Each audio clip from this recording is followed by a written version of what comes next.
Welcome back to Internet Friendsy. We are finally back. We took a couple weeks off, summer, traveling, all the things, but we're back and we're ready to get going again. And this episode, you are not going to want to miss because it is a banger. Banger City. It's been a minute. We've missed you guys. We have missed you guys and we are ready to get back at it. So, with that, we are jumping right into it.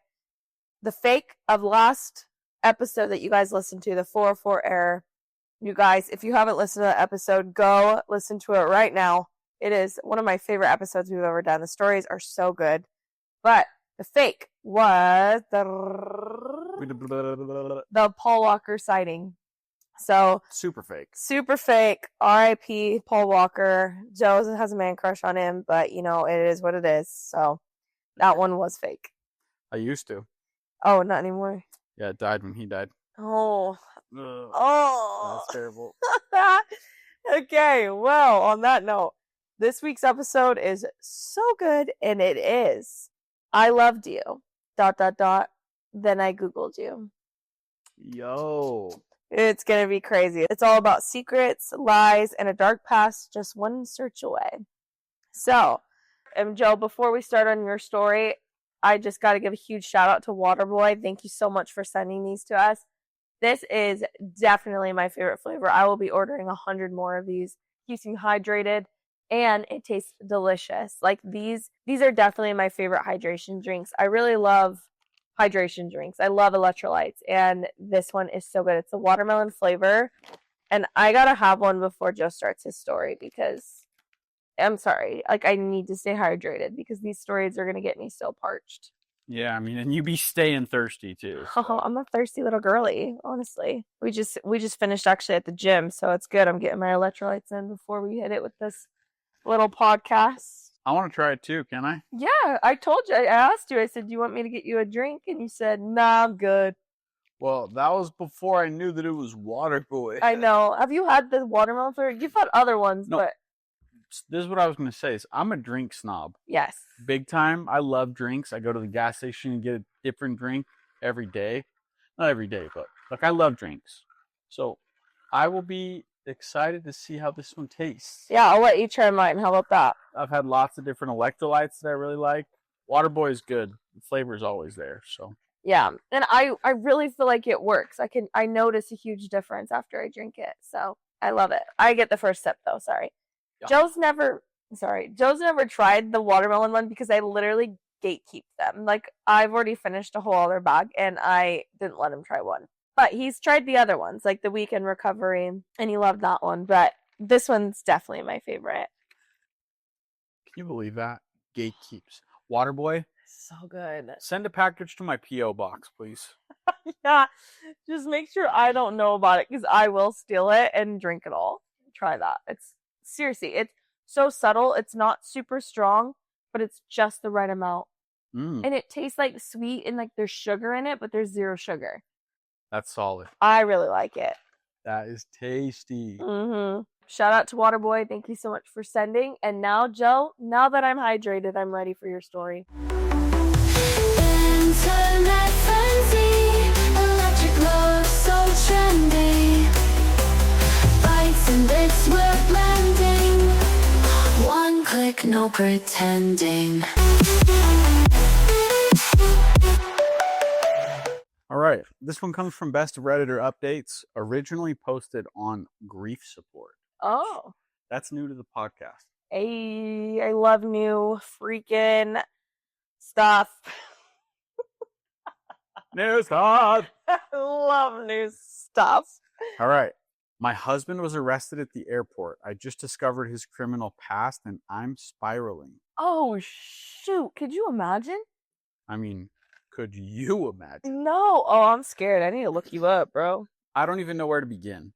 My husband, 43, and I, 34, were about to leave for our honeymoon when he was suddenly detained at the airport. I had no idea this was coming. We've been married for a few months. Before that, we dated for over a year. I have no complaints about our relationship. We're extremely compatible. He's never asked me for anything and is beyond supportive. Still early days, but lawyers, not retained by myself, have advised that his sentence will be approximately 4 months in prison and 3 years probation. Whoa. I know he has been living openly for at least 5 years in our state. He's not hidden any other aspect of his life, and I otherwise have open access. Also, I've done background checks in both our current state and where he previously lived. Both showed no criminal history.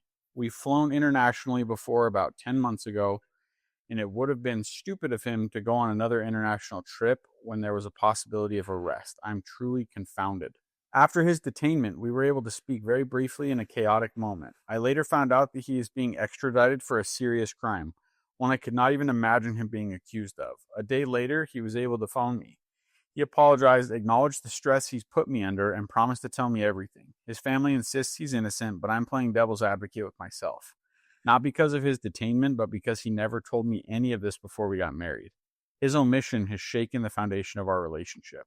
I keep asking myself, should I hold on to hope, give things a chance to play out, or am I just prolonging my own suffering? I feel like I'm grieving my marriage and my future all at once, and I know moving forward will be beyond painful.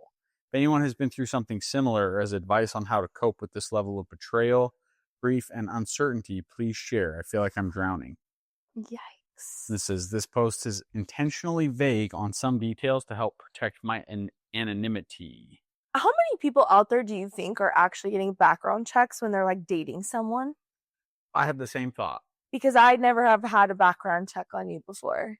Well, Like I never did that. You also started dating me when I was like 22.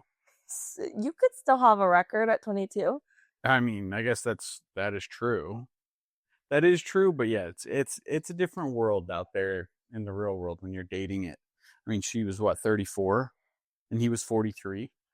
But I feel like the circle I surround myself with, like getting a background check is not necessarily like a thing at all. I'm sure there's like different circles in other areas that like they want to do a background check. Somebody said, was it a bad check? Forgive and forget. Was it violent and or sexual? Run. Yeah, I don't know. I'm like trying to put myself in her shoes, like what I would do. But I feel like if it's something that has to do with the law and you've broken the law, she has every right to know before she gets into a relationship with him. Like he should have disclosed that with her way before they got into like a relationship. Yeah, I mean it's a freaking red flag AF that they're like traveling and he gets detained. But of course that's going to shake her to her core. That's traumatizing, and that would be so embarrassing. Well, yeah, and like imagine your family. Ugh. Like he got arrested in customs. He got arrested at the airport. Like I have no idea why. Yeah. That's tough to come back from. Oh yeah, definitely. Plus, yeah, he just seems like a shady character. He seems like some like Mission Impossible guy. Yeah. Well, do you think that was the fake? Yay or nay? Maybe, maybe not. But I'm ready for my story. I-29F just found out my boyfriend's wife thinks he's dead, and I don't know what to do. This is posted on True Off My Chest. We met at church in Park City. I had just moved to Utah, didn't really know anyone, and he introduced himself after church. He was warm, easy to talk to, not overly outgoing, but not shy either. We started going on walks, movie dates, and it just kind of turned into a relationship. He told me early on that he didn't have social media, said he used to but deleted everything during a really bad time in his life a few years ago. He mentioned some kind of falling out with family, and he said he moved to Utah to start fresh. I didn't press. He seemed honest. I liked that he lived simply. He has a cabin outside of town up in the mountains. That's where we always spent time, reading, cooking, hiking, just unplugging. It felt like a little retreat from everything. We weren't official, but we were consistent. I thought maybe it could turn into something more. Last weekend, we were getting ready to leave for a camping trip, and his wallet fell out of his bag. I picked it up, handed it to him, and saw his ID. The last name wasn't what he told me it was. At first, I thought maybe it was a middle name or maybe a legal name he didn't use anymore, but something about it just felt off. Later that night, after he went home, I Googled it. That's when everything unraveled. The first thing that came up was a missing persons report filed 4 months ago by a woman in Washington. She said her husband had gone camping and never came back. There were photos. One of them was him standing next to a truck I've literally ridden in. Another one was a close-up, and I knew that face. I had just kissed it 2 hours earlier. The woman who filed the report was his wife, and they have 3 kids. I didn't sleep. I stayed up reading every single thing I could find. I found her Facebook. It's public. Post after post of her begging people to help. videos of her kids crying, her kids holding signs. One of them said, "Please come home, Daddy, we miss you." I felt sick. She thinks he's dead. The kids think he's dead, and I've been dating him like he's just a regular guy. That it? Oh my goodness. I was shook when I found this. Like, dog, how did you land in Utah of all places? Like, That's exactly where a guy like that's gonna land. no. If you want to hide out, you don't go to the place where like every single person is connected by family or a church. Yeah. Look, you're gonna be found, brother. Oh my gosh. No, it's absolutely crazy. Isn't that disgusting though? What kind of human being is just gonna dip and leave their children and wife and make them think that he's dead? No, well, we've seen plenty of documentaries. Not plenty, but like there's one that I can think of Yeah. that a girl did the same thing. She like pretended to get jumped or mugged or something and then disappeared. And But it was because of like an She's just- affair. she was just chilling with the dude. Yeah. Chilling with her ex-boyfriend. Yeah. This one's a little different because he met her there. It's not like he was like going to his like mistress, but still, it's still effed up. Like it's still terrible. He just decided, nope, I'm going to go ahead and exit this life as I know it, leave my 3 kids, leave my wife. And then what? Did it say how they met? They met at church. So he was literally going to church. Oh, no. Yeah. I'm like, how do you feel even good about going into a building, of a church, like a building? Yeah, that defies it. That defies all of it. That just, Like, what are we, like, Lord, please help him. like, forgive me for abandoning my wife and 3 kids and letting them think that I'm dead, and please bless it, I'll have a good day tomorrow. And find a hot girl. Like, that's terrible. Like, sheesh. Well, it gets worse because there is an update. No, there's not. Yes. No. Yes. So here's the update. I haven't said anything. I told him I was sick and canceled our trip. He said he'd go up to the cabin alone and be off grid for a few days. That was 4 days ago. Yesterday, I finally decided I couldn't sit with this anymore. I was going to tell him I knew. I opened our text thread to send the message, and it went green. He had blocked me. I drove to the cabin this morning. Everything was empty. No truck, no clothes, nothing in the fridge. He's gone. And now I don't know what to do. Do I tell her? Do I tell the cops? What do I even say? How do you tell someone their husband isn't dead? He just started all over again. Oh, yeah. You definitely tell her. You definitely tell the cops. The fact it's been 4 days from her finding out and she still didn't tell the wife or the authorities, like, pisses me off. Yeah, 100%. Like, there's so many resources going into trying to find dude, and he's just like... And she knows all along now. 4 days. 4 days. The authorities could have, like, done something. Like, what would they do in that case? They're not going to arrest him. Well, yeah, I think they would bring him back. I don't think you can. They don't have the power to do that. No? No, they can't arrest him. He didn't break the law. Well, it's highly frowned upon. Yes. Yes, it is. Yeah, no, I don't know how that works, but it seems like if they knew that he was alive and well, I don't think they'd be like, okay, well, see you later. By the way, wife, yeah, he's alive. He's just in Utah, like at a church meeting. Yeah, I feel like that's what they would do, though. Like, that's all they could do is just let the wife know where he is. And to think they've wasted all that money on searching and probably like checking the woods by his house. Ridiculous. Well, I have a question for you. Shoot it. Okay. Is there any situation where disappearing like this is justified? If your life is in danger. Okay. If you're a gang member, if you're in the mob and they're going to chop you up and put you in a barrel and sink you down to the bottom of a lake, go ahead and disappear. And leave your children and wife screwed? Ideally, you're going to tell the wife too. You're going to say, hey, I'm going to dip. You want to dip with me? We can go to the Bahamas. Oh my gosh. Okay. All right. Well, there is a comment. There's a couple, but I'll just read one that I really liked. Yeah. This story will haunt me. Not even kidding. I read it this morning and it's still stuck in my head. Who just leaves a whole life behind and starts another like it's nothing? The level of detachment is actually terrifying. And I really like that last line because I think that's so true. He just is fully detached. Yeah, that's a dangerous person. Yeah, there's something really wrong up here. Yeah, up here and right here. And right here. Yeah. Yeah, he needs to go to church more. But Apparently Back not. to his- Apparently that's not the answer. but back with his family. Yeah, like be a better human. Yeah, so sad. Well, that's my story. That one was gnarly. I know, it's freaking crazy, dude. Can I go? You may. All right. This next one comes from Best of Redditor Updates. OOP discovers his wife is having an affair when he is called in by the police for questioning involving the assault of her lover. Yo. Oh, shoot. Title of the first post. This is from 2021. I'm completely lost because I just found out that my 42M wife, 36F of 12 years, has been having an affair from the police who called me in for questioning involving the assault of her lover. I don't know what I'm doing right now. I don't know if this is the right sub or even if I should be posting this, but I don't have a clear mind right now and I'm here to ask for some direction. I've been married to my wife for 12 years. We have an amazing 11-year-old son. Until last night, I thought we had a good marriage.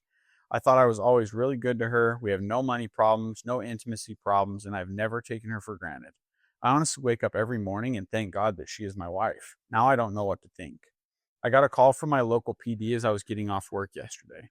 They asked if I could come to the police station as soon as possible. I panicked. I asked if something had happened to my wife or son. They said not to worry, just get to the station ASAP. When I got there, they put me in a room with a table and some chairs. They asked me my name, which I gave.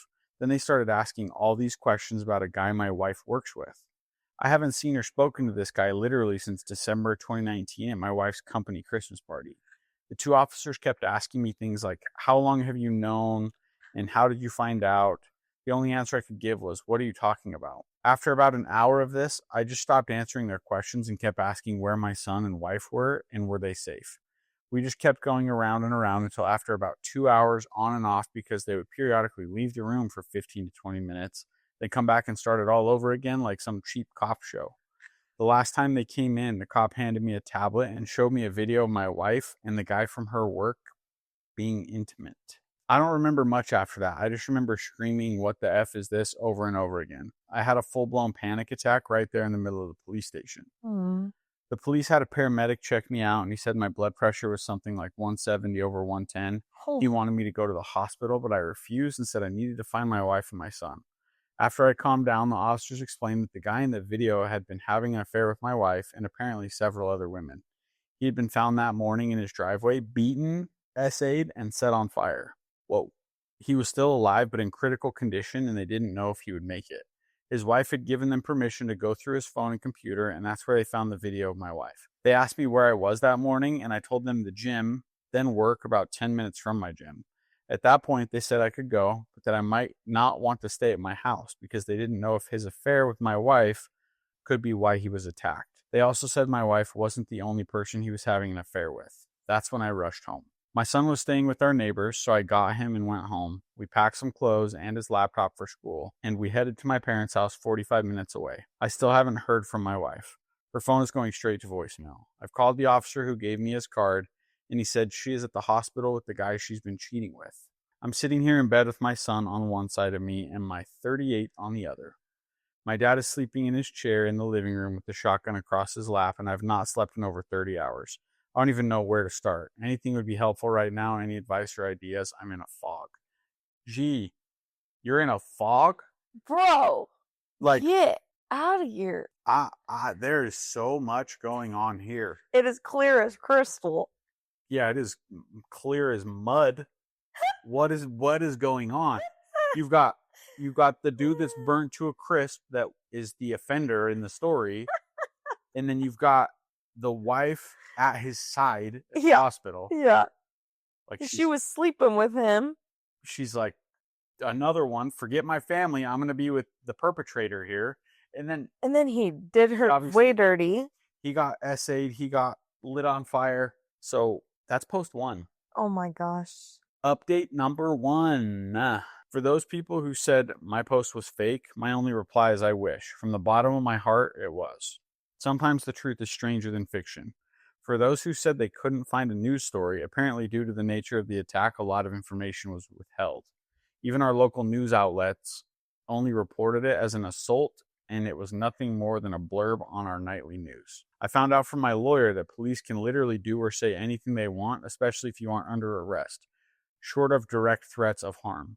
That includes lying directly to your face, which they did. It turns out my wife wasn't at the hospital with her lover when I contacted the detective. She had been admitted to that hospital psychiatric facility much earlier in the day while he was still in surgery. Yikes! I don't know why they would lie about that, but they did. Needless to say, this situation has caused me to become very suspicious of law enforcement. After I woke up that afternoon, I contacted my uncle's law partner, who is a family friend. He actually came to my parents' house and sat down with me to go over my options. His entire law firm is now representing me both in the divorce and criminal defense. Okay, let's go. Oh, yay. That day, Sunday, he got me an emergency custody order and a protective order against my wife for me, my son, and my parents. Our court date is in 60 days. The police served her on Monday as she was leaving the psych hospital. According to her brother, who was a close personal friend of mine, she did not take it well. She is staying with her parents for the time being. I still haven't talked to her, and she hasn't made any attempt to speak to me either.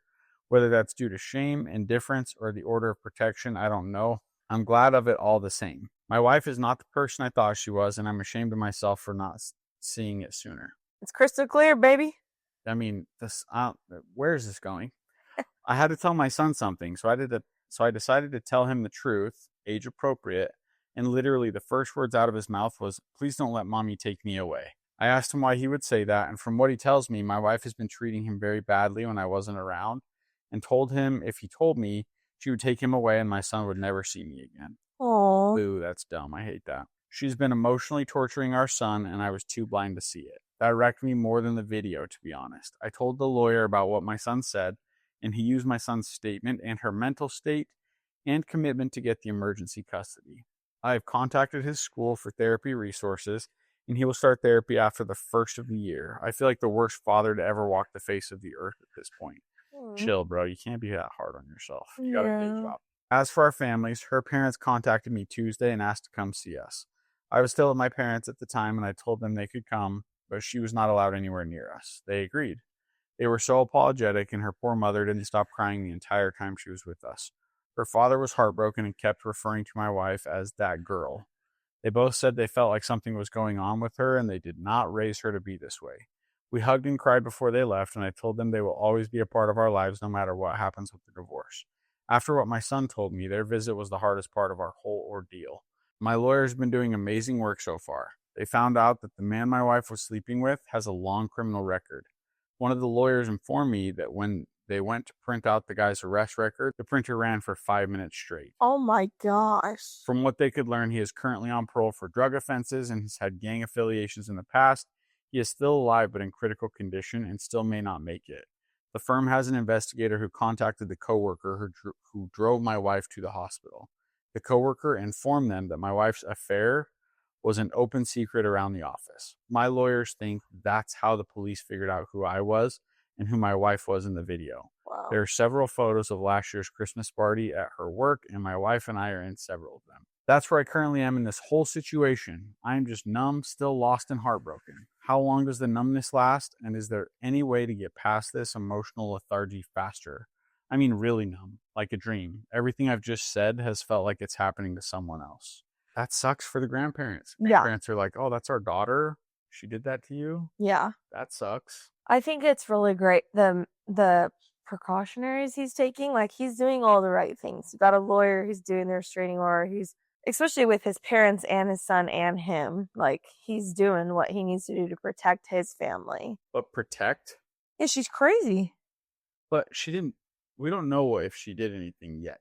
Well, her mental health is pretty wild. But so the whole restraining order thing, if she's actually dangerous, if you feel like she's dangerous, okay. All right, let's move on to update number 2. It's the last update. It's a little long, but let's get it. Sorry for the novel. I just needed to vent and get this week off my chest. Found out wife was cheating from cops questioning me about the assault of the guy she was cheating with. Divorcing. Now she claims she has substance abuse problems and asks for another chance. I feel like an idiot for not seeing it when we were together. I will start off by saying thank you to everyone who replied to both my original post and the update. This sub really did help me so much. If I didn't respond to you directly, I'm sorry, but I got so many messages I can't keep up with them all. First, my son is doing so much better. He started therapy the first week of January, and the difference is already noticeable. I asked him if he felt comfortable with me talking to his therapist, and he said yes, so I've had a few discussions with her. According to the therapist, My soon-to-be ex would verbally and emotionally abuse our son whenever they were alone together. He was not allowed to make noise or bother her in any way when he was home.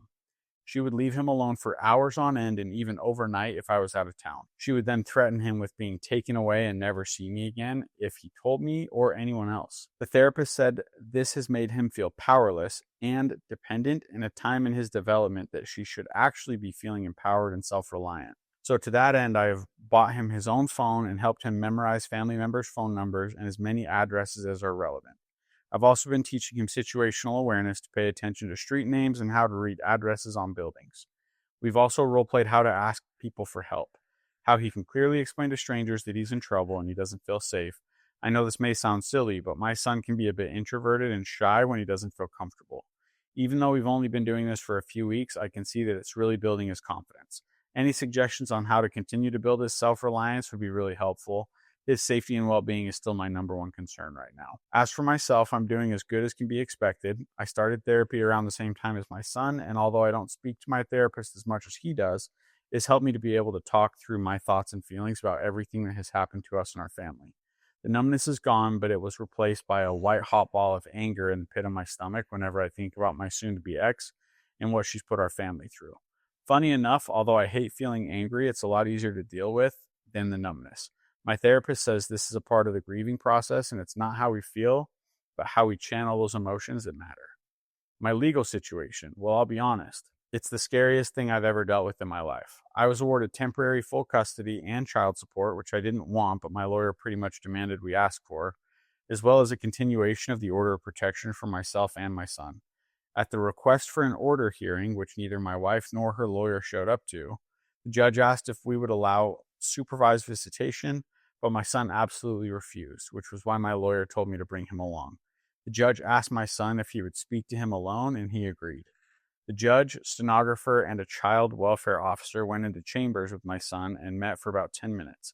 After their meeting, the judge granted the temp orders and ordered therapy and psychological evaluation for my son. Luckily, the therapist he is seeing is somehow involved with or accredited to work with the court, so he doesn't have to see another therapist. My lawyer said this is a good thing because it means his therapist can give a recommendation for custody, but it still scares the hell out of me that she could get some form of custody after what she put him through. As for the affair partner, I don't know much. From what my lawyers have gathered, he's alive but still in the hospital. I haven't heard from the police since my initial interview, so nothing new to report there. As for my soon-to-be ex, I still hadn't seen her since the day I was questioned until Thursday. She's attempted to call me a few times, but I haven't answered, and when she called from another number, I hung up immediately. I have nothing to say to her, and I don't want to hear anything she has to say to me. Her lawyer requested a preliminary hearing for our court-appointed mediation. She was served the second week of January. She was there with her lawyer, and I know this will sound petty, but even with the mask, she looked bad. My soon-to-be ex was always an attractive and athletic woman. I swear in our wedding photos, she looks like a supermodel. But now, well, she's lost so much weight, it's disturbing. She looks sick and frail. She didn't even look at me. She just sat with her face down through most of the meeting. Long story short, everything they asked for was ridiculous. They wanted visitation during the divorce proceedings and shared custody after. They want us to drop the OPs. She wants to cohabitate until the divorce is finalized. I'm not joking. After all this, she wants to live in the same house. It was so insulting that my head throbbed through the whole meeting. But it was all worth it for the big reveal we gave to her lawyer. Her lawyer asked how we should handle discovery for the division of assets, to which my lawyer got this shocked look on his face and said, "What division of assets? Read the prenup."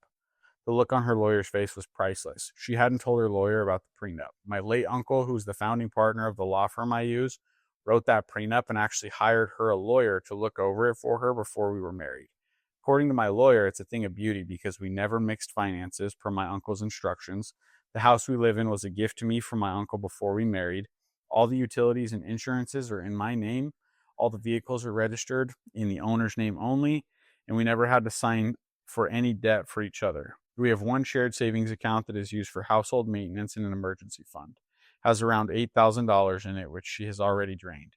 There is less than $300 in it now. The prenup states that all marital assets and debt are to be divided 50-50, and ownership of all intangible assets and personal debt reverts back to the individual who accrued it. The adultery clause simply states that we agree that if either party is caught or admits to committing adultery, they lose the right to claim any form of spousal support.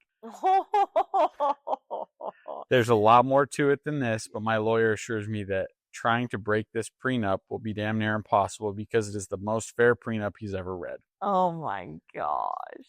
The last thing her lawyer asked for was what really messed with me. He asked that we postpone the official mediation for 6 months while my soon-to-be ex attends an inpatient rehab facility for substance abuse. Some people in both my last posts stated that she might have a substance abuse issue, but I didn't even think about it because I couldn't even fathom that. I talked to my lawyer and he said that we would discuss it and get back with them about our decision on that. Before we left, my soon-to-be ex spoke literally for the first time and asked me to read a letter she had written me. My lawyer gave me the "this could be a snake, so be careful" look, and I debated with myself for a moment but decided to take it. When I got home, I read it, and now I wish it hadn't. It started off with all those busted cheater platitudes that everyone warned me about. I love you. I love our family. I know I mistreated our son, and I hate myself for it. I want us again. But she did explain that after a major surgery she had about 2 years ago, she started abusing her medication. After a while, she started buying them from some of the people she worked with, including her AP.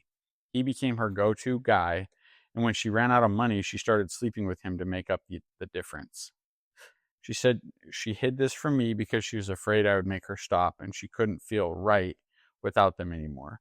That he meant nothing to her but a fix, and she hates herself for doing what she's done both to herself and to us.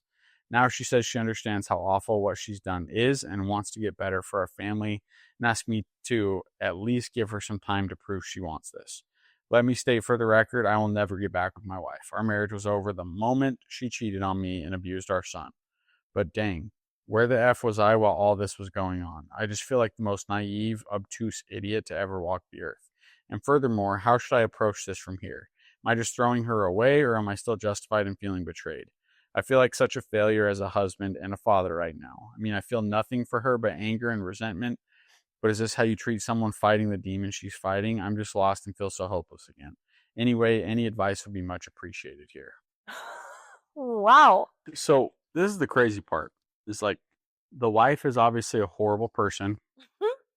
Like there's no question. The mistreatment of the son is inexcusable.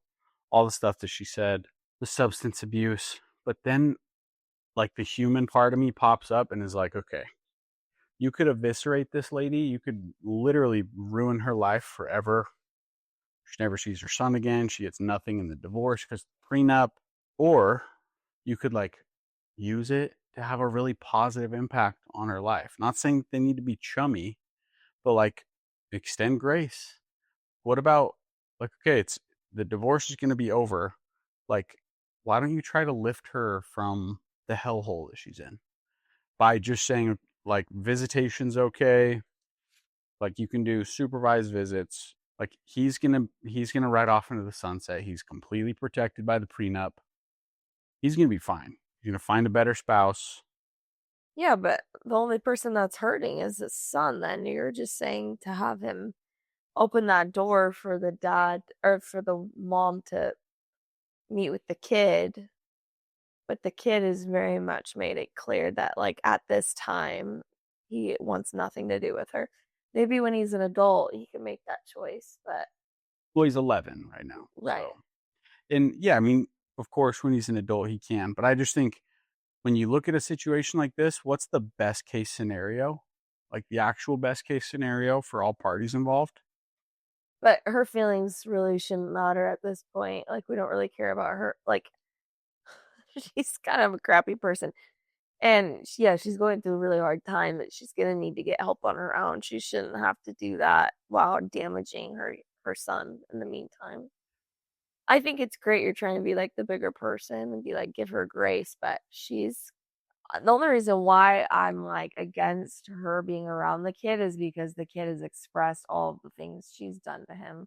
And yeah, I mean, I just don't think a kid, like a vulnerable, sad kid that's gone through a lot of stuff, he's not going to have any like real concept of what's going on. And like, yeah, Put yourself in this husband's shoes though. What if it was me?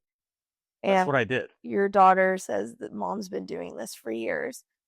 And I am being questioned for lighting my affair partner on fire. Like, you don't know for a fact if she was the one that did it or not.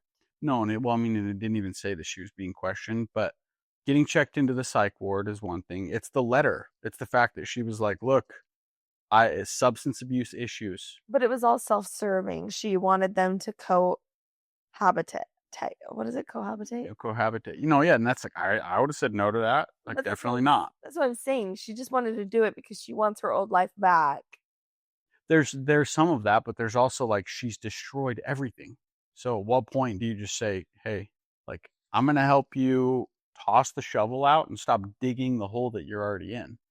But it's not his responsibility to do that anymore. No, but it's hers. It's the person that he loved for all these years, and every part of their relationship was great.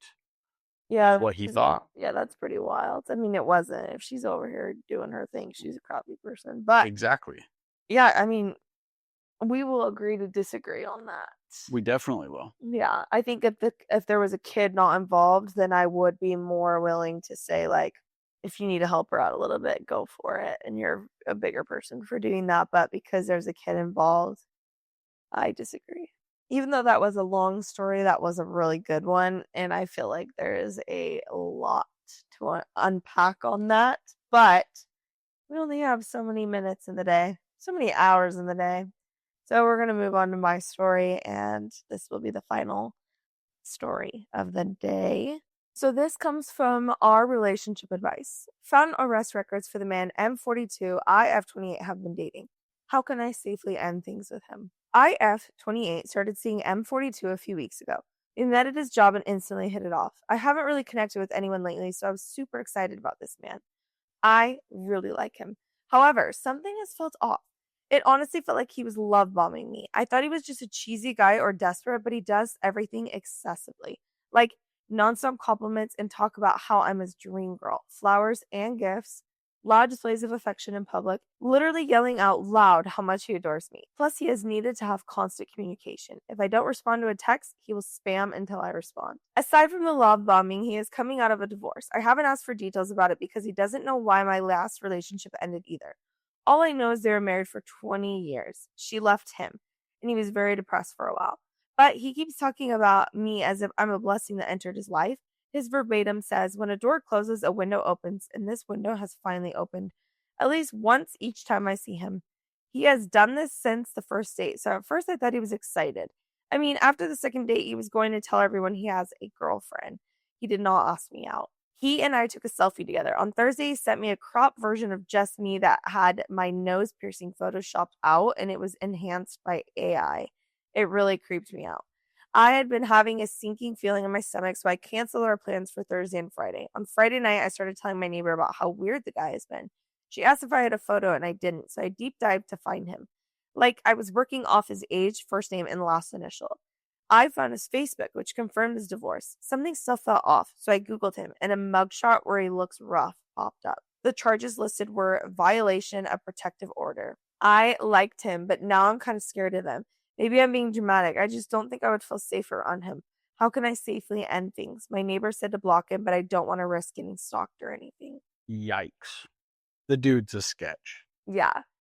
No, I definitely think it's so hard because I feel like as girls especially, it's like, oh, maybe I'm being dramatic, but like, no, if your gut is telling you something's off, something is off.